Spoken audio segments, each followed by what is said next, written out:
Bueno, Raúl, el gusto de poder saludarte aquí desde Córdoba, la Argentina. Bueno, es la verdad que, no sé, desde solo Zaire hay como una familiaridad muy especial, tenés una vinculación con Buenos Aires también muy cercana. Bueno, gran gusto y gracias por atender. ¿No? Yo encantado, la verdad, de charlar contigo y sabiendo además que nos escuchas hace tiempo el podcast cuando, bueno, era el fin de la Merkel y ahora el tercer voto y nos encanta, ¿no? Conocer gente, no en persona, pero al menos vernos las caras de la comunidad, ¿no? Ujú. No deja de sorprender, digo, como comunicador político, todos estos cambios en la comunicación, porque no sé, hace 5 años atrás a lo mejor era impensado y de repente se abre otro panorama, ¿no? Sí, lo de los podcasts. Mira, yo llegué mucho más tarde que Franco de Ledone, que es con quien hago los podcasts, que es el que fundó Rombo Podcast, que es una productora de sellos políticos, perdón, un sello de podcast políticos. Lleva ya bastante tiempo haciendo para algunos medios y un día me empezó a hablar de los podcasts y yo la verdad es que ni siquiera lo escuchaba como oyente, o sea que no. Yo soy muy de libros, he sido librero, he escrito un par de libros, entonces soy muy de leer. Entonces los podcasts, ahora sí estoy, obviamente más, ¿no? Ujú. Pero para la comunicación política es tremendo. De hecho, nosotros hicimos con la Fundación Konrad Adenauer ahí en Latinoamérica un taller de podcast políticos que hubo casi 200 inscripciones de 15 países diferentes y fue muy interesante ver cómo podían aprovecharse este formato que es muy útil para llegar a audiencias muy cercanas, construir comunidad, también pues marcar la agenda de alguna manera fuera de los grandes medios, porque tú tienes este podcast y puedes decir cosas que luego saltan a los medios. No sé, es muy interesante. ¿Cómo es un poco tu llegada a Berlín? Pues mira, yo llegué en 2012.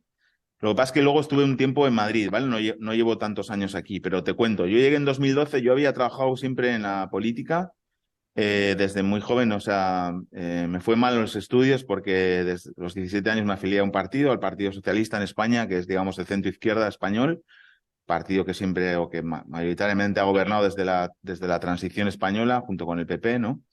Y ahí pues empecé a hacer cosas en las juventudes socialistas y luego pues tuve diferentes cargos, etcétera. Y un día, 20 años después, me acabé cansando un poco de la política, no tanto de la política, porque la política, pues si se hace bien, es lo que necesitamos todos, ¿no? Es para cambiar la vida de la gente, mejorar, pero de las cosas internas, ¿no? De los partidos. Es muy desgastante la vida interna de un partido. Y para mí mataba la creatividad, y había gente muy mediocre que no sé, que no me entendía con ellos. Entonces decidí dejarlo todo después de tantos años y bueno, yo estaba en Bruselas trabajando como asistente de un eurodiputado en un trabajo, digamos, tranquilo, se pagaba más o menos bien, una ciudad que está interesante y lo dejé, mis amigos siempre se reían, pero ¿cómo dejas para irte a Berlín sin nada? Y bueno, así fue. Venir a Berlín sin nada, que es algo que no recomiendo hacer a nadie, así yo trabajo en la red, en una asociación que apoya a migrantes y lo primero que digo, no sigáis mi ejemplo.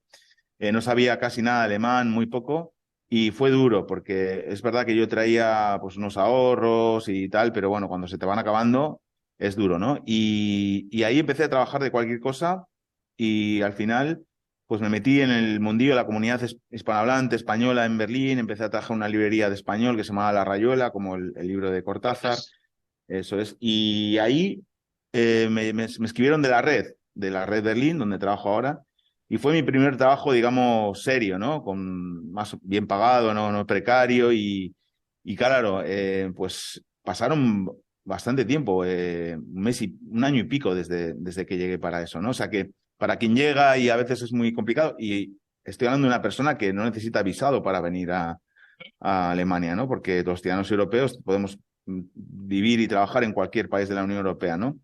Entonces, no es más fácil que para personas que vienen de Argentina sin un pasaporte español o italiano, ¿no? Y aún así es difícil y es un país complicado, sobre todo por el idioma, pero también porque es una cultura completamente diferente a la tuya y que yo no tenía una formación que pudiera usar, ¿vale? Aquí es fundamental tener un título, una formación que te sirva para trabajar, porque si no es fácil que te acabes siempre en trabajos más precarios, aunque también te digo, precarios para el nivel alemán. Estamos hablando de que en Alemania el salario mínimo, digamos lo legal, si no trabajas legalmente, es cobrar 12 euros la hora bruto. Eso quiere decir que si trabajas 40 horas full time son más de 2.000 euros brutos. que si estás soltero, que pagas más impuestos al principio y tal, se te puede quedar en 1.700, 1.800 euros netos. Es un montón, ¿no? Para otras latitudes, ¿no? Es verdad que la vida es cara aquí, pero es un lugar donde puedes encontrar trabajo y vivir más o menos bien. Se pagan más impuestos, muchos más que en España, por ejemplo, pero luego el resultado de eso es positivo porque hay muchos recursos, muchas políticas sociales. El Estado, cuando fue todo lo de la pandemia, se hizo cargo de un montón de cosas, nos dio un montón de ayudas. Ahora nos van a pagar también el diferencial de la calefacción, Hay un Estado social detrás que se creó desde después de la Segunda Guerra y que se fue, digamos, formando con aquí tanto los gobiernos de la CDU, digamos, conservadores, como del SPD, socialdemócratas, pues han mantenido ese estado del bienestar y bueno, seguramente los países nórdicos estén un paso más allá, pero para que hagáis una idea, aquí si ganas, por ejemplo, no sé bien la cifra exacta, pero en torno a 55.000, 60.000 euros brutos al año, que es bastante, pero que no es un sueldo no es millonario, pagas el 42% de impuestos, ¿no? Entonces hay una contribución desde lo privado a lo público y luego hay una transferencia de vuelta en forma de políticas públicas de lo público a lo privado. Entonces, digamos que no se ha roto ese contrato social, ¿no? Que en otros países se ha podido romper porque tú pagas impuestos y luego no recibes nada, o hay un montón de corrupción, o como pasaba en España ante la crisis del euro, ¿no?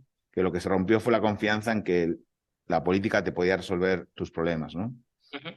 Bueno, siempre lo mencionan que un alcalde berlinés dijo que Berlín era pobre pero sexy, y es Ujú, una muy buena calificación. Y te pregunto porque me genera históricamente mucha curiosidad la cuestión del este y del oeste y cómo hoy la Alternative for ujú, Deutschland está creciendo en los lugares ujú, donde, el ujú. otro lado del muro viejo, digamos. Y Sí. hablabas hace poco de esto de un muro invisible. ¿Cómo notas esa diferencia que, bueno, evidentemente no está zanjado, ¿no? Claro, mira, en Berlín se nota muchísimo. Yo también he ido a otras ciudades, digamos, exclusivamente del este, porque Berlín tiene las dos mitades, Ujú, ¿no? Este y oeste, pero en Berlín se nota mucho porque es una ciudad que está todavía dividida, ¿no? Por ejemplo, ¿en qué se nota? Una cosa muy, muy sencilla. En los años 60 y 70, Alemania necesitaba mano de obra y vinieron muchos trabajadores turcos, ¿no? ujú. Los Gastarbeiter, los trabajadores invitados. Vinieron al oeste. Al este venían los Vertragarbeiter, que eran como los trabajadores con contrato, que eran los de los países alineados comunistas, ¿no? Ujú. Pues Cuba, Vietnam, etcétera, ¿no? Entonces, ¿dónde hay muchísimos establecimientos turcos, etcétera? En el oeste, ¿no? En el este hay en algunas zonas, pero en otras no hay nada, ¿no? Aquí hay una cosa que se llama los 24 horas, no sé cómo se llama en Sí, sí, Argentina, también pero sí. 24 horas. ¿Qué ojo Bueno, que no eso, cierra? Cierra. sí, aquí les llamamos Speti, ¿no? Porque es Ujú, Spätkauf, que es comprar tarde. Spetis. Son una institución en Berlín, porque es lo que tiene siempre abierto. Y eso normalmente lo gestionan la comunidad turca, ¿no? Y luego se nota en lo más principal, que es en la decisión de voto, ¿no? O sea, Berlín, ciudad, si miras cómo vota en el este y cómo vota en el este, todavía hay muchísimas diferencias. Y a nivel de Alemania, lo que comentabas, Alternative für Deutschland, Alternativa para Alemania, el partido de ultraderecha, hay regiones de Alemania, o sea, todas las regiones del este de Alemania están entre el 20 y el 30%.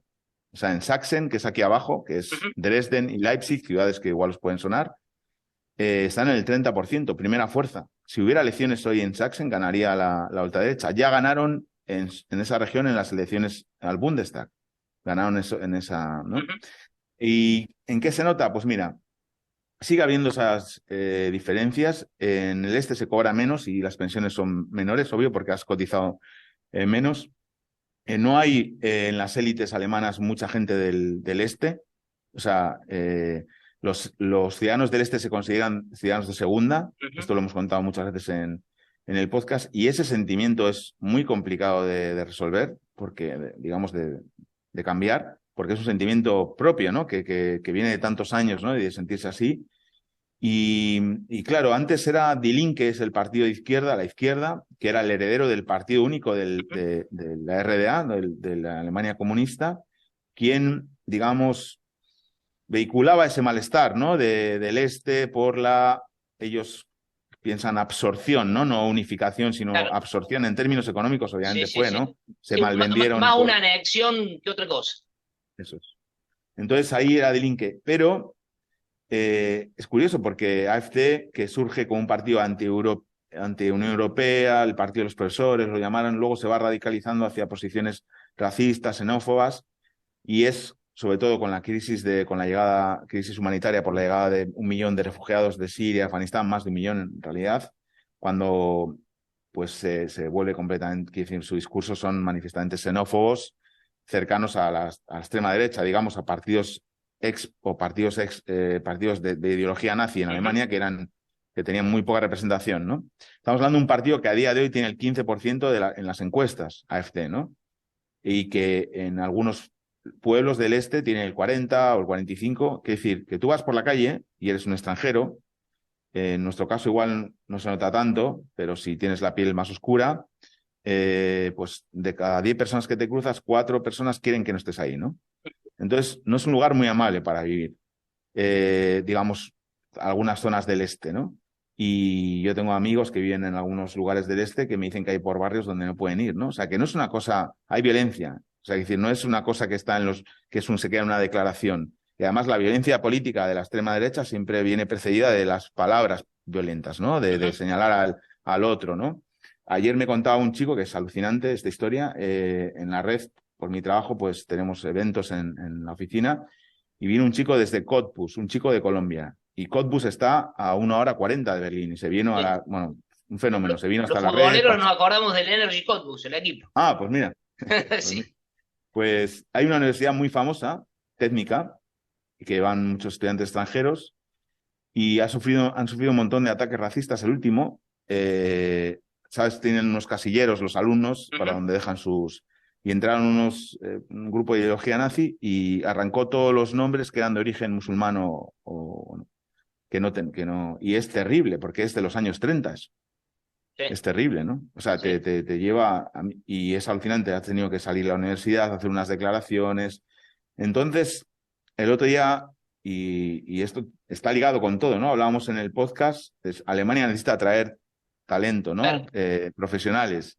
Estos universitarios que estudian ahí quieren trabajar en Alemania y Alemania los necesita. Necesitamos entre 100.000 y 400.000 más al año. Al año. No, no, no en 10 años, al año. Para mantener la economía sin más, porque si no, como se van jubilando los baby boomers y no hay mucha natalidad, pues nos quedamos sin población activa, ¿no? No sé, no es una forma de atraer talento extranjero, la verdad, con ataques racistas, ¿no? O con que el principal partido de la oposición pues tenga unos mensajes de corte racista también que podría firmar. De hecho, apoyan a algunas personas de AfD, ¿no? Entonces, yo como trabajo también con eso y tengo esa sensibilidad doble, ¿no? Por la política y también por trabajar con migrantes, creo que Alemania lo tiene complicado porque, bueno, primero no es un lugar donde el clima sea muy apetecible vivir, ¿no? Ahora mismo tengo -2 grados ahí Sí. fuera. Saludos ahí a Córdoba, que tendréis 28 mínimo, ¿no? Sí, hoy tormenta, pero sí, está Bueno, pesado, pero mucha bueno, humedad. estáis en verano. Sí, Pero sí, sí. igualmente, quitando la broma de que vosotros estáis en verano, el invierno es difícil de pasar, ¿no? Y es verdad que Alemania da muchas oportunidades y, bueno, las condiciones laborales son buenas. Hay, digamos, una forma, en las empresas, pues en general yo me he encontrado gente bueno, que cuida al trabajador, a la trabajadora, que no... Pero luego está todo este movimiento, ¿no? Que crece, que no para de crecer, de agresión a los extranjeros. Y bueno, si tú eres un investigador prestigioso que estás investigando en la Universidad esta de Cottbus y te encuentras estos ataques racistas, pues te vas a ir. Ujú. Te vas a ir porque, tío, puedes pensar que, bueno, primero, no te va a gustar estar ahí. Y segundo, también egoístamente puedes pensar, puedo ser yo el próximo, ¿no? Y entonces tiene un problema Alemania con eso, que es algo que no tenía. La Willkommenskultur, que es como la cultura de bienvenida alemana, siempre fue muy fría. Hay unas palabras muy fuertes por el significado que tienen, que son cuando vinieron los Gastarbeiter, los trabajadores invitados, decían, o sea, hubo alguien que dijo, los alemanes pidieron mano de obra y recibieron personas. Entonces, si tuvieron que hacer cargo de que eran personas con necesidades, personas turcos, por ejemplo, que habían dejado a su familia. Entonces les dijeron, o traéis a vuestra familia, os tenéis que volver. Se trajeron a toda su familia.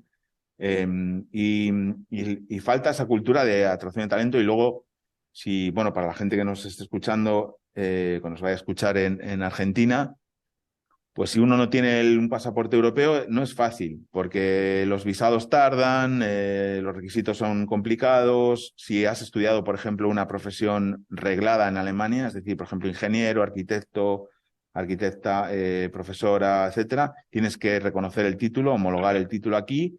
Y si no eres de la Unión Europea, puedes tardar hasta 3 años. Tú imagínate que eres médico o médica y vienes a Alemania y tienes que estar 3 años trabajando en cualquier cosa mientras te... Sí, ¿Qué manera es esa de atraer talento? Es complicado, ¿no? Y sí, nosotros desde la red, y bueno, también el podcast cuando tengo la oportunidad lo digo, es importante, ¿no? Y ahora están el gobierno este de ahora semáforo, digamos que tiene que son partidos con unas ideas, los tres, de querer desde de un país de inmigración, de facilitar las cosas, pues están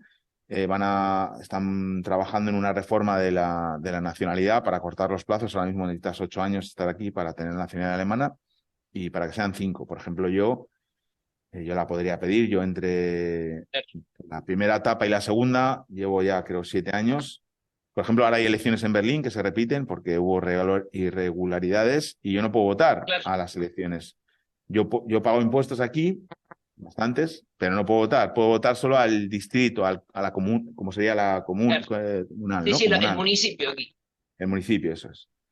Y bueno, está bien votar al municipio, pero el municipio aquí en Berlín decide si pueden ir los patinetes por la acera o no, no mucho más decide, ¿sabes? Entonces, me gustaría poder decidir quién gobierna mi ciudad, que los que hicieran algo para bajar los precios del alquiler, que, no sé, que fuera un poco más segura en algunos lugares, todas esas cosas, ¿no?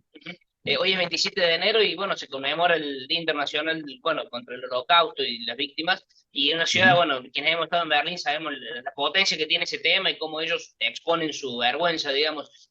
ujú. ¿Cómo se vive un 27 de enero allí?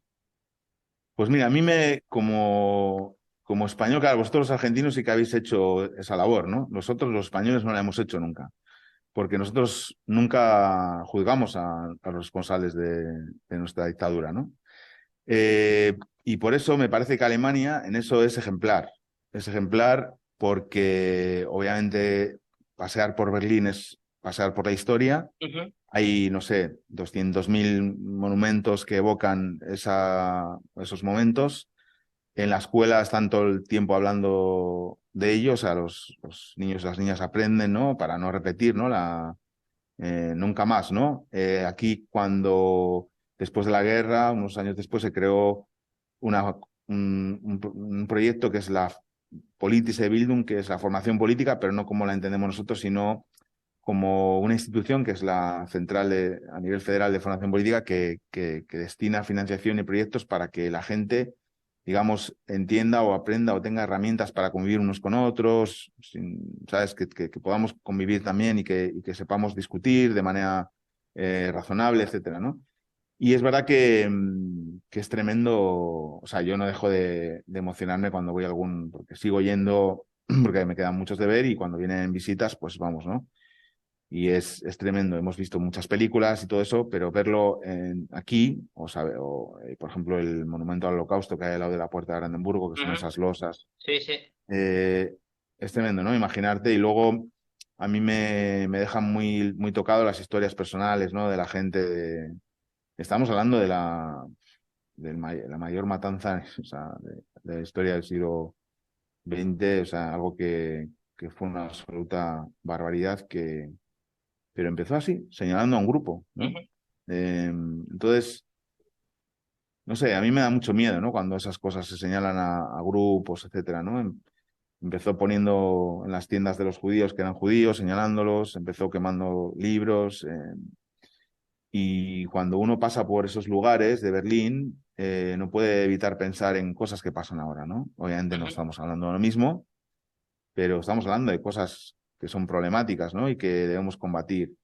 Y bueno, aquí hubo hace poco un asalto, un intento de asalto al Bundestag, ¿no? Al, ujú. al- al Congreso, igual que en Ajá, el Capitolio o igual que en Brasil, ¿no? ujú, Entonces, estamos en una deriva en la que, pues para mí hay una cierta ideología que no está consiguiendo por maneras democráticas imponer sus ideas y las quiere imponer pues por la vía no democrática, ¿no? Que es lo que hemos visto muchas veces que se ha repetido, ¿no?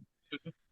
Entonces, bueno, sí, nosotros además con Franco siempre tratamos ese tema porque nos preocupa. Él siempre dice, mi objetivo es que las nenas, sus hijas, vivan en un mundo mejor, no en uno peor, porque entonces vaya avería que les he hecho, ¿no? Y bueno, Seguro. un mundo mejor sería un mundo en el que no te discriminan por tu color de piel no sé, no te dicen nada por la calle o no te pagan menos en el trabajo o no te, bueno, esas cosas, ¿no? Totalmente.